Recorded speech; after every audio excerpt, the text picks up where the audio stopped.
Allez, on plonge aujourd'hui au cœur d'une histoire qui a complètement redessiné la carte de l'Afrique. On va se pencher sur 5 petites années, 5 ans qui ont été une rupture totale pour le Congo. La question est folle quand on y pense, non? Comment un territoire aussi immense a-t-il pu devenir le jouet personnel du roi Léopold II de Belgique? Eh bien, c'est ce qu'on va décortiquer en se concentrant sur cette période charnière entre 1885 et 1890. Mais avant ça, pour bien saisir l'ampleur du choc, il faut absolument qu'on regarde à quoi ressemblait le Congo avant 1885. Il faut bien s'imaginer que ce n'était pas du tout une terre vide, bien au contraire. Le bassin du Congo, c'était une véritable mosaïque de sociétés très sophistiquées. On avait de grands royaumes, comme le Congo ou le Lunda, et à côté, une multitude de villages autonomes. Tout ce monde était connecté, avec ses propres cultures, ses propres règles, son propre commerce. Et au cœur de tout ça, il y avait un concept essentiel, la justice. Mais attention, pas une justice pour punir, non, le but c'était de réparer. Quand il y avait un conflit, on organisait une palabre, on discutait, on cherchait une compensation pour restaurer l'harmonie. La cohésion du groupe passait avant tout.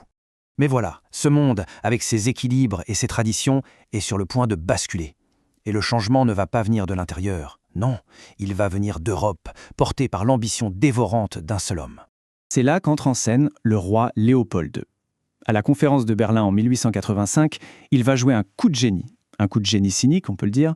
Il va convaincre toutes les grandes puissances européennes en leur vendant un rêve. Son projet, ce n'est pas de la colonisation, non, c'est une mission humanitaire pour apporter la civilisation et surtout pour mettre fin à l'esclavage. Sauf qu'en coulisses, le discours était radicalement différent. Lisez ça, c'est ce qu'il disait en privé.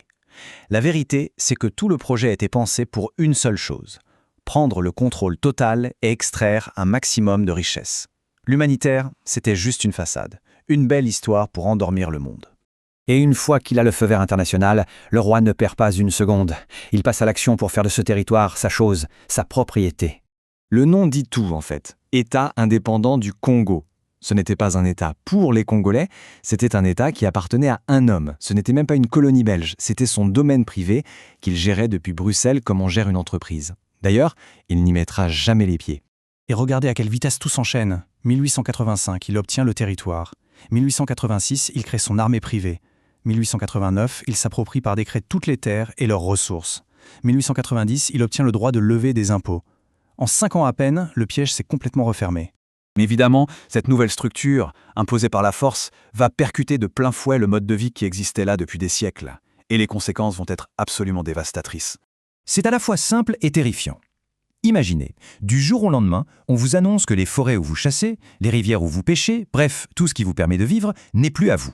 Tout appartient à un roi qui vit à des milliers de kilomètres. Et pour avoir le droit d'y toucher, vous devez payer un impôt. Pas en argent, non, en travail. La vie a été complètement réorientée. On ne travaillait plus pour sa famille ou sa communauté, mais pour enrichir Léopold. Les hommes étaient forcés de collecter de l'ivoire ou de porter des charges hallucinantes sur des centaines de kilomètres. Beaucoup en mouraient.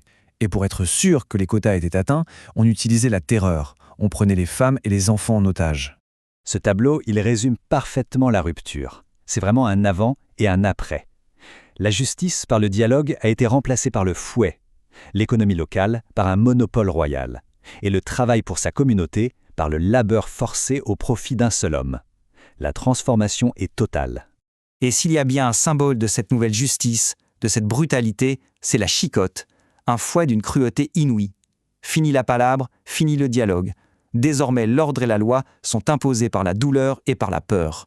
Mais il ne faut pas croire que c'est la fin de l'histoire. Au contraire, cette période de 5 ans, ce n'est que la fondation, les fondations de ce qui va devenir l'un des régimes coloniaux les plus effroyables de l'histoire.